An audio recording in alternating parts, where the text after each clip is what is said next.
Hey guys, my name is Brandon and welcome back to my YouTube channel. If you like what you see in here, you're more than welcome to hit the subscribe button so you stay notified every time I upload a new video. Okay, let's get straight on with today's video. Hey everyone and welcome back to Is That More Brandon. So in today's video I'm going to be doing a review to the 6th episode of The Traitors. So, from what we saw at the end of episode 5, the Traitors had decided either Diane, Tracy or Charlotte was going to be murdered next. And yeah, obviously the first people back to breakfast were Ross, Jasmine and Charlie. They were the first 3 to come back. And Ross basically said that he 100% thought Johnny was a traitor. Obviously wasn't, and obviously was a bit disappointed when he left. And he said they keep getting rid of faithfuls and he feels like now there's a target on his back. Now he doesn't have his shield. There's literally no protection of him at the moment. And although Charlie said she likes Ross, she said that she still does have a question mark above his head because she's still not sure if he's a traitor or not. So although you have that little group of 3 there, Jasmine and Ross are probably like this, but even Charlie has to kind of make out like there's no issue, but even she has her doubts about Ross. Miles said that he didn't expect that to be to sting as much as it did, because it kind of obviously has put a massive like boulder in the game. Again, another faithful that's kind of left the game. And yeah, we basically found out that Harry, Anthony, Diane and Tracy hadn't come back to breakfast at this time, so obviously one of them was going to be murdered. Obviously not Harry, because he's obviously a traitor. And Ross basically said to Jasmine that he would want Diane to come back. It feels like, and he basically said to the camera that it feels like home in a weird environment by having his mum there, just to kind of have that bit more familiarity, because you're in just a weird place. So if you know at least one person, you have at least a team of 2, or so he thinks, because she kind of thinks he's a traitor, but he really trusts his mum. So it's a bit of a weird one. And then Jazz was kind of asked if he was to remove someone from the game, who would he remove? And he said he would remove Diane. So I guess now Jazz doesn't really trust Paul and also doesn't trust Diane, but it was Tracy that didn't come back. So both Harry, Anthony and Diane all came back to breakfast, and it was Tracy that was removed from the game. Paul basically he was talking to the Traitors at this point the previous night, and he said that if they were to vote for Tracy, it wouldn't come back to any of the 3 of them, that it was them, and it wouldn't raise suspicions, whereas if they were to get rid of Diane or Anthony, it would somehow come back to the 3 of them. And Tracy explained that maybe she felt like she was removed from the game because she was a psychic, an asset to the Faithfuls, and she did explain that the Faithfuls, well, the Traitors were playing a really good game and the Faithfuls needed to work a little bit harder in order to play a good game. Diane basically said she was really angry, she wasn't okay about that, and she also wondered why she kept being saved, questioning whether that was actually Ross as a traitor who kept getting Diane off of the chopping block. So you got to remember, Ross is Diane's son. She thinks he's just being nice to her. He thinks that they are genuinely a really good duo, but if she's going to have that doubt about her own son, maybe they need to have a chat with each other and just be like, look, I'm 100% faithful, are you? Kind of clear the air, get that sorted, and then they can just kind of carry on the game. And Zach said to Anthony that Tracy did think he was a traitor at one point, so now it's going to probably come back to him, bite him. And he was literally like, well, hang on, this is the first I've heard of this. I didn't even know that I was an option for Tracy. I didn't even realise that she even thought I was a traitor. And he just said, well, it's very convenient having that narrative. And I think he basically kind of thought here, well, actually, it's almost like Zach's now planting that seed. So maybe Zach's had a chat with Tracy said something to him, and then he's now feeding it back. But again, Zach here, not really putting himself in a good position. And, you know, he's in the game for now, but if he keeps kind of like what Sonia did, if he keeps kind of just giving people too much information or intel, it's going to put him on the chopping block, and again, he'll be another faithful out of the game. Claudia came to breakfast and she said obviously 7 faithfuls are now gone, 1 traitor is now gone, but they weren't going to be doing a morning mission, they were going to be doing a mission in the evening. And Evie said that without any clues or people making it out to be Anthony, like Anthony said in reply to that he thinks it's 100% Zach as the traitor. So yeah, Evie was kind of going off just whatever, and Anthony was like, well, actually, I've got some facts and I think the traitor is Zach. So I think here Anthony and Zach don't really trust each other. They should do, because they're both faithful, but that's kind of what the game does to you. And Ross then had a chat with Miles and said either Andrew or Anthony would be one of the 2 that he would go for, purely because of what he's seen so far. And Zach also explained that Anthony does deflect, and it usually makes him rethink situations and things, because if you're not a traitor, you would just answer questions and you would, you know, try and help find a traitor. You wouldn't kind of deflect a question onto somebody else. Diane said that she felt like with Ash, they were obviously looking in the wrong direction. And that's actually what she said to Diane, that they were looking in the wrong places and they should try something new. So she said now she's going to aim for Andrew. So there's lots of different situations going on here. But yeah, Diane is kind of now going off of who she thought it originally was and is now going for Andrew. And then Jasmine and Miles decided to go for a chat, because I think there was about 7 of them sitting outside. Jasmine said to Miles, I don't really want to get involved in this weird kind of, you know, awkward situation, because as they walked away, Andrew then joined that conversation. So I think Diane just kind of was like, oh, so Andrew, what did you think about last night's murdering? As if like to say, oh, was it you that kind of arranged it, kind of thing? Johnny thought it was Ross from the start. And again here, Diane's kind of trying to deflect off of Ross, because obviously Ross is her son. She said she's not 100% Ross isn't a traitor, but she kind of, I guess she still has her doubts, because even though they are related, you don't know if he's playing a double bluff on her as well. Miles, Molly and Evie were obviously all in the car together on the way to the trial at night time, and both of the girls said that they hated the dark. They all ended up at the Traitors Cemetery, as Claudia called it, and it was basically just a graveyard with lots of fire, lots of gravestones, and the aim of the game in 15 minutes was just to collect as much money as they could. All they had to do was find the gold in the different graves, crypts and tombs, bring the money back to the wheelbarrow, and if they were caught by the lights, they'd get eliminated from the game. So I think before the light things were mentioned, they were like, oh, that's really easy, you know, we'd run, grab money, and we put them in the wheelbarrow. But then the twist to the game was, yeah, there's going to be 2 spotlights, and if you're caught, you get eliminated from the game. So Charlie here was kind of like, oh my god, this is my game, this is something for me.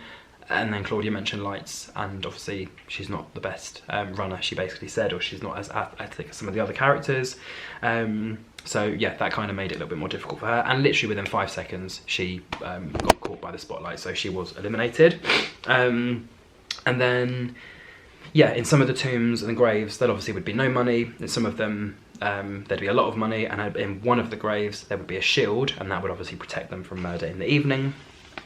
And yeah, Miles was basically standing there on the wall telling people where the lights were, which at first I guess was kind of helpful when there was a lot of them in the game, but as a lot of people started getting caught, it was kind of just not really helpful him just standing there, because actually the people that got eliminated were actually able to see the lights from an even better position than he was. Charlotte managed to get £500 added, and then she got caught. There was only 8 people left. Harry explained he wanted to do well, prove that he's a faithful, so obviously helping the team get all the money, knowing that he's going to get all that money at the end. That was kind of his motivation, get all the money, help the team, and then just forget about the team, take them all out one by one.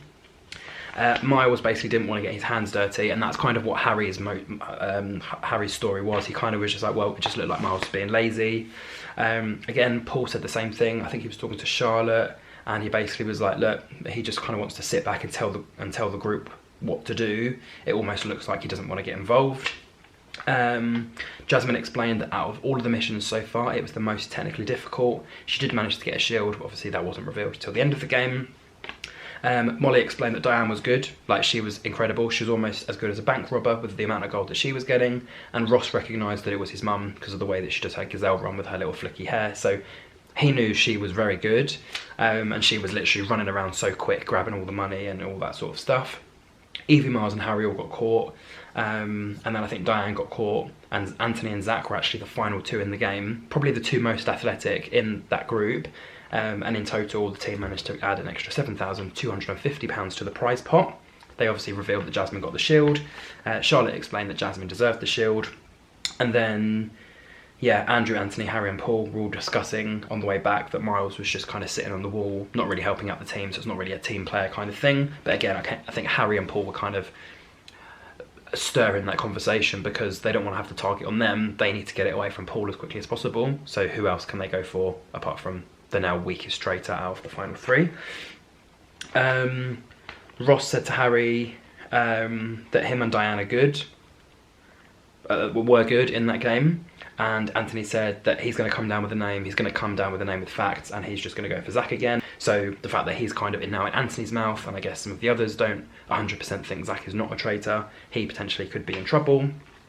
And Andrew said he basically said to Anthony and Harry that he basically thinks that they're both 100% faithful. And Harry explained he wanted Zach out because he's either a traitor or he's a bad faithful. So again, Harry's playing the game here of like stirring the pot a little bit. He knows Zach isn't a traitor, but he's basically said, look, he either is a traitor or he's just really a not good faithful. Basically said to Jasmine that Harry, Andrew and Anthony all think that he is a traitor. Molly obviously joined that conversation. She said, do you think you'll be brought up again? And he basically thought that he would. And Andrew then walked into the kitchen. Zach kind of looked at him, Andrew looked at him, they both just looked away from each other. So I think Zach and Andrew are kind of going to go at each other. You kind of got Anthony, Andrew, Harry all kind of thinking it's Zach. Harry definitely knows it's not. Andrew and Anthony are just kind of just following each other, but Andrew is very quiet. And then Zach's kind of just a chaotic kind of character. Like he's obviously not a traitor, but the way he's kind of playing the game, it almost seems as if he is in a weird way. And then we obviously got to the round table, and Anthony basically said straight away, then they're halfway through, they need to find another traitor. Zach said he seems to be running his mouth a little bit too much, and Charlie said there are people holding information and then revealing it on the round table. So that's basically something that she wanted to do. Claudia announced the prize pot was £49,450, and Charlie brought up straight away that the day Johnny went, she then automatically thought that Ross was a traitor because he was the only person that brought Johnny's name into the round table. And Ross said that he basically convinced himself that Johnny was a traitor, and obviously now that he's not, makes him, I guess, look really bad. But that just kind of, he just went on intentions and gut instincts. Harry again said, I think it's Zach. So again, Harry is constantly putting the target on Zach. Like he's been Harry's target since the first day, and he said 1 minute he is coming across as a traitor, next minute he's coming across as a faithful. He's a little bit confusing. And Ross said the same thing, again just very confusing. And then Zach explained here that he does have all his ideas with logic. He likes to explain things to people, and he's not going to throw loads of different names. He's just going to have the same names, the same ideas, the same theories, because he is again not 100% sure who he's talking to. And I think Harry at this point also said, you're either a really bad faithful or you are a traitor. I don't know if he mentioned that line here, but he definitely has mentioned it to a couple of the others, like Anthony and Andrew, for example. Miles says that Zach seems to say a lot of things to cause distractions. So again, his name was kind of in 4 of the guys' mouths there. With Diane and Charlotte, Diane actually said that she thinks Zach is a faithful, and she actually added that even though Zach did vote for her in a previous round table, she still thinks that he's not a traitor. Charlotte agreed with Diane. Both of them kind of said, look, I don't think Zach is a traitor. So, you know, that's 2 of the girls backing, so Zach knows he's at least got those 2 on his side. Andrew said potentially Zach, because of the situation that happened with Zach and Ash. Kind of Ash was not really that vocal at the table. Zach's kind of not really been that vocal at the table. And then Charlotte added on that that Andrew has just been saying names. So similarly to how Ash was acting, where she was quiet on the table and, you know, a loud personality outside, she kind of thinks it's Andrew. And then I think, yeah, Jazz said to Andrew that he has had a lack of contribution to discussions, but he also added that he's not 100% settled with Paul. Obviously Paul was the most popular in the game, and Jazz basically said here, if he was a traitor and he knew that Paul was the most popular, the most obvious thing to do would be to get rid of him from the game, because popular people are going to have people follow them, they're going to have like a personality and a popularity. So it's kind of a bit weird how, firstly, Paul is still here, unless he kept himself, and that people are not seeing that he is actually a traitor. Paul basically explained that he felt like what Jazz said was actually a lie, and that, you know, he hasn't been saying different things, and at 1 minute he's saying, like, you know, at the round table he's saying that he doesn't think Paul is a faithful, and then, you know, to other people he's saying that he is a faithful. So Paul basically said it felt like you were lying, and unfortunately Tracy's not there to back me up, almost assuming, or almost kind of hinting that Paul's had a chat with Tracy, who said, oh no, Jazz doesn't think you're a traitor, and now all of a sudden now she's gone, using that as ammunition to get back at Jazz, because he knows that Tracy can't back up for herself. So whether that conversation was real or not, it's a very smart move from Paul by basically saying, no, but she would have said that that's what you said, but unfortunately she's not here. Like, it's kind of a very smart move. And then, yeah, Jasmine, again, she changed the game as well. She looked straight at Anthony, said again, similarly to what some of the others have said, that he has a very clever way of diverting questions and that he doesn't contribute at the round table. And as soon as she finished that sentence, Anthony was just like, are you finished? As in like, are you ready for my turn now? So she was like, oh, okay, well, that's a bit rude. And some of the others were like, hang on, there's no need to act like that. But I guess in that kind of heated moment and you're being targeted and you know you're innocent, you're going to kind of say whatever you think and whatever you feel. So she basically, his reply to her was basically that he thinks Zach is a traitor. He basically said, if you're going to come at me and you think I'm a traitor, you're going to be 8-1 down. Like, Faithfuls are going to be losing another person from their team. And, you know, like, this is just my character. This is just who I am. I'm loud, I'm bubbly, I'm whatever. Yes, it's nerve-wracking at the table, but, you know, I can't change who I am.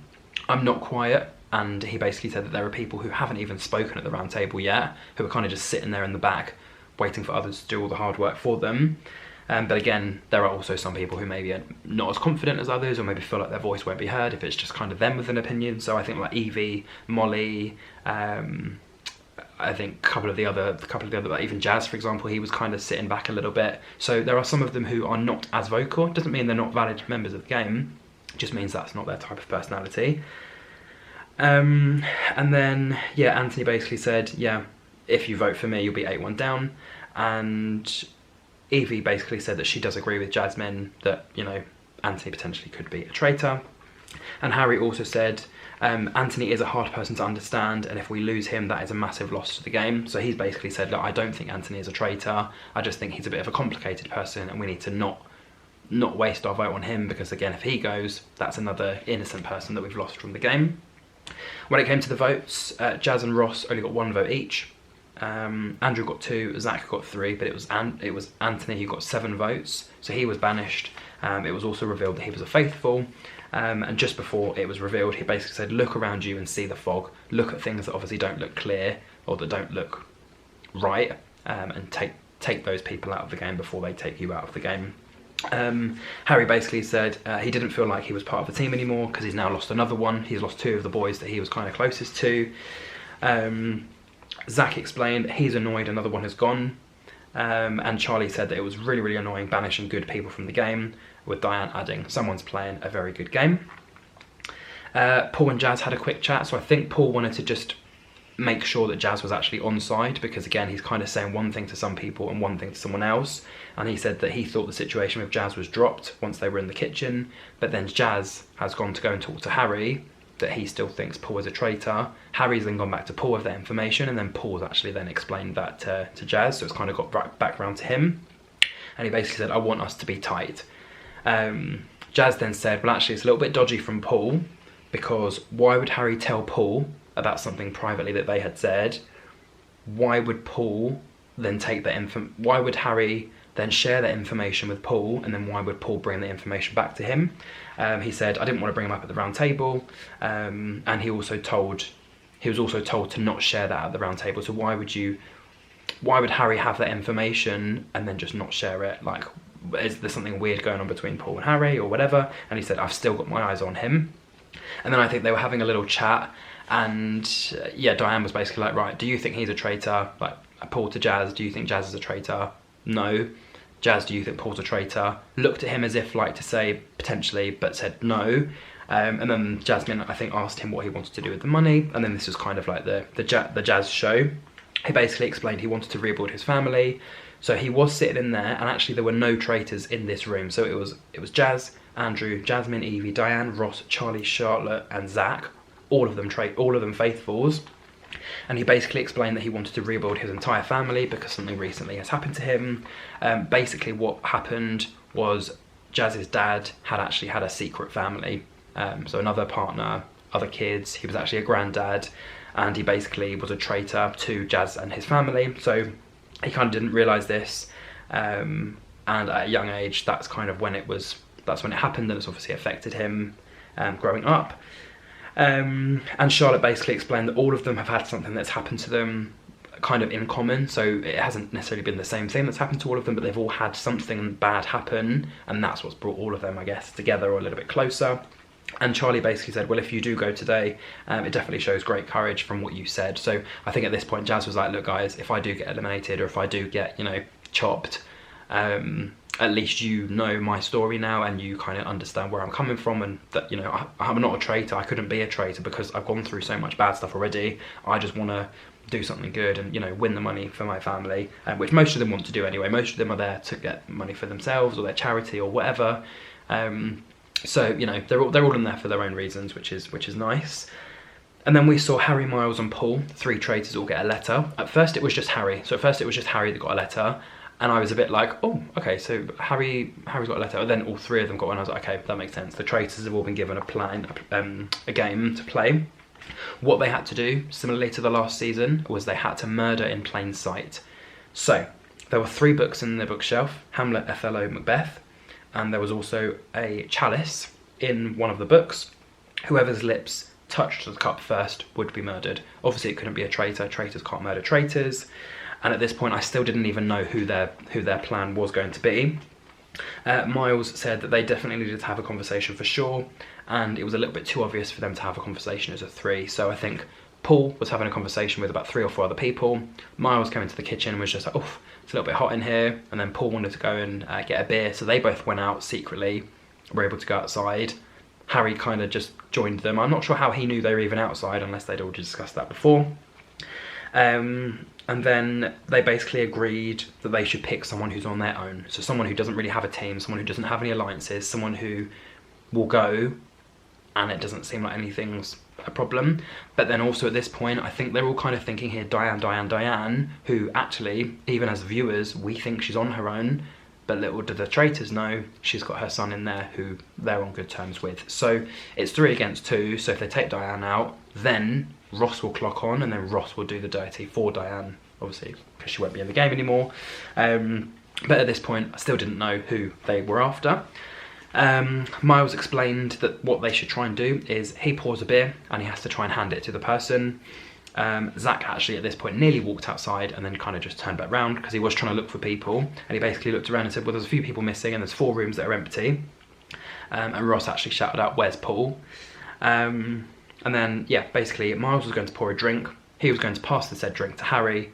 And then Harry was going to get the chalice, give that to Miles. Miles was going to pour the drink and Miles was going to give the drink to someone.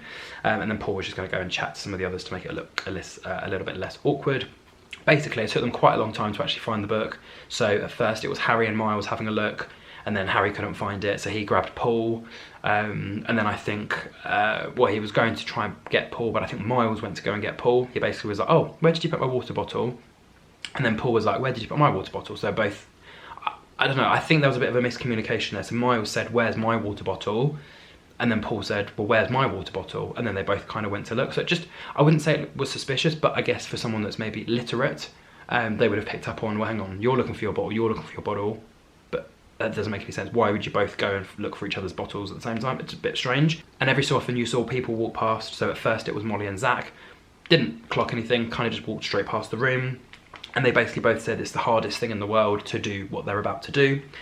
Ross actually walked past, looked into the room. I don't think he saw anything or anyone. I just think he saw the door open. And then Harry basically said that Miles needed to hand the drink to someone. And Harry knew at this point he wasn't going to get in trouble. It was just part of the game. And actually, you know, he's already done the complicated bit by getting the chalice from the book in the first place. And then Miles basically said, well, how have I got the poison chalice? How is it now me? It's now going to put me in bad light if it all goes wrong, or if they all find out that someone got removed from the game, and however they got removed, because they're going to know that I was being a bit too pushy. They basically said, I think at this point Diane was having a little chat with Miles, and she basically said that Miles better not be a traitor. He had a little giggle. And Paul and Andrew were just having a chat, just kind of in one of the rooms. And I think Harry was having a chat with some of the girls. So they were kind of in separate rooms. So it looked like they weren't all connected. And Harry said that Diane is kind of a big character in the game, so they kind of need to try and get rid of her. And Miles was like trying to work out how to give the chalice to Diane without it seeming a little bit too obvious. So he kind of was like, oh, do you want a fizzy drink or do you want the non-fizzy drink? And she was like, oh, I'll go for the fizzy drink, because he didn't want to have the fizzy. So they switched glasses. Well, obviously he gave her the chalice. We didn't actually see her drink it. We just saw her kind of hold it, look at Miles a bit weird. And then obviously the episode ended. So yeah, that's kind of where the episode ended. She took the chalice, didn't actually drink it, her lips didn't actually touch it, but there was also a few other people in the kitchen as well, like Evie, obviously Miles was in the kitchen. So I don't know at this point, maybe she's gone, oh Miles, just taste it quickly, make sure it's not da-da-da. Or maybe Evie's just gone, oh, let me just grab it. So someone just completely unexpected has just drunk it, because we all think it's going to be Diane. It's definitely not going to be Diane. She's definitely not on her own. She's got Ross, but the rest of them don't know that. So yeah, that's basically where episode 6 ended. So very weird. It's always complicated to get rid of someone in a challenge in plain daylight, because everyone's watching your every move. If you're not in a room and then you just appear and then you're in a room with someone else, it's like, hang on, is there a connection between the people or the rooms, or who are the people that are disappearing? Are they all going together all the time? So yeah, it was a very interesting episode. But yeah, that's as of where we are at the end of episode 6. So if you did enjoy my review, don't forget to like, comment, share and subscribe. And until my next review, thank you for watching and goodbye.